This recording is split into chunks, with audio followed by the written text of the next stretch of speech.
TNA Sacrifice is May 15th. And, well, I wouldn't be normally doing these on a Tuesday, or I'd just be doing them on the Thursday after the show, because say the ad matches or whatever.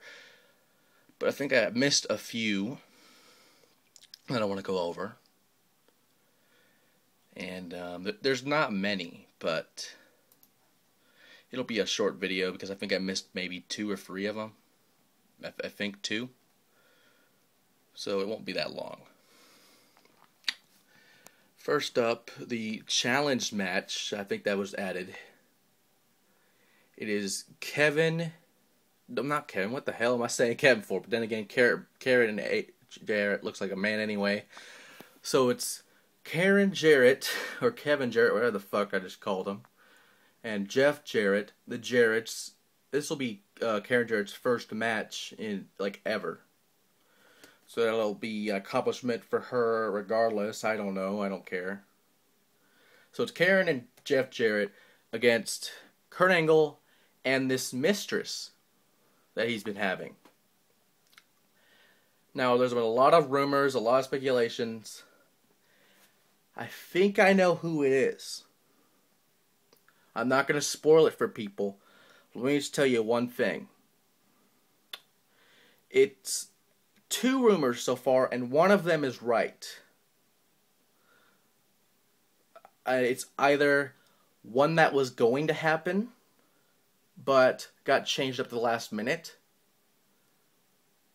or it's that same one going to happen. So just circle if you fell out of the dirt sheets, and you might have a good idea who it's going to be.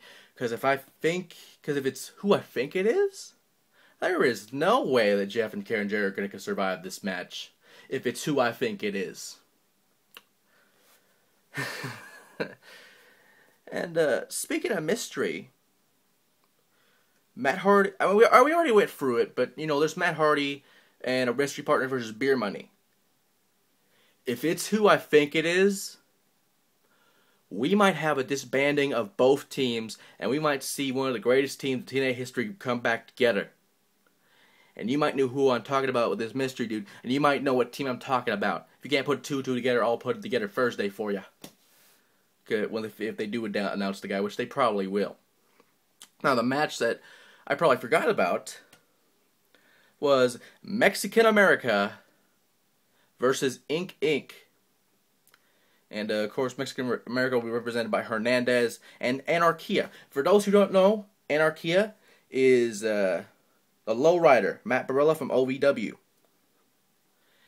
Former OVW champion, former OVW Teddy champion. I think he had a little more. But some people are saying he looks like a rehash of Chavo Guerrero for some reason. I don't know where you get that from. I mean, I kind of see it. But the lowrider Matt Barella has been his own character ever since OVW. And he's a hell of a pickup from TNA, to be honest.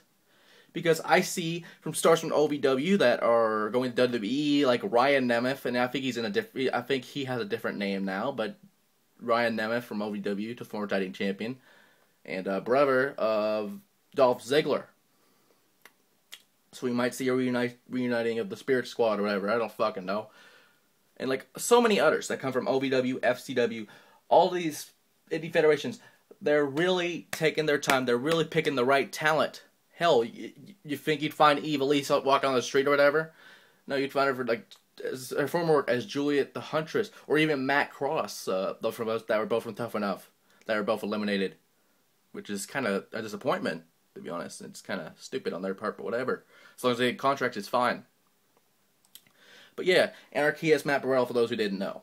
A lot of people do know, but those who don't watch OVW often, they have a little website on there. I think it's, what is it? OVWwrestling.com. That's OVWrestling.com, and they have a few episodes for there. So if you're not in the Louisville or Kentucky area or any of those areas that get OVW on TV, you can watch it streamed live on their website. And they got a new episode today, and I might look at that because last week they had a return of one of the greatest referees of all time, Danny Davis, that owns OVW. But, you know, enough of me going off track here.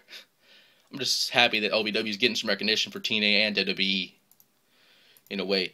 But yes, Mexican America, represented by Hernandez and Anarquia, Matt Barillo, whatever the hell you want to call him now, versus Inc. Jesse Neal and Shannon Moore. And I love what Jesse Neal did before the show after we knew that Osama bin Laden was killed.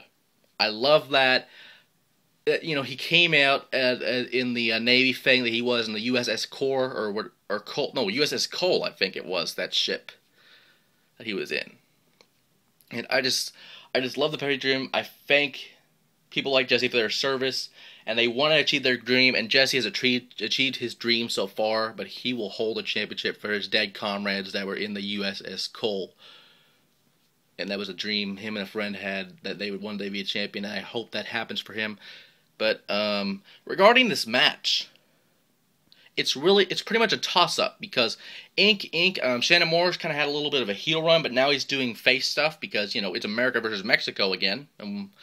Lord knows how many times we've seen this storyline before and this feud thing before. God, there's been so many times in the wrestling business. But if I were to pick a winner, I don't know who I would pick, to be honest, because these are two young teams. These are really good talent, and I don't really know who would win this type of match. They're finally showing on pay-per-view, and I guess we'll find out like everyone else was, because Sacrifice is May the 15th, and hopefully they'll have a little more matches before the pay-per-view so we can go a little more detail on those mystery partners. Regardless, though, May 15th, TNA Sacrifice.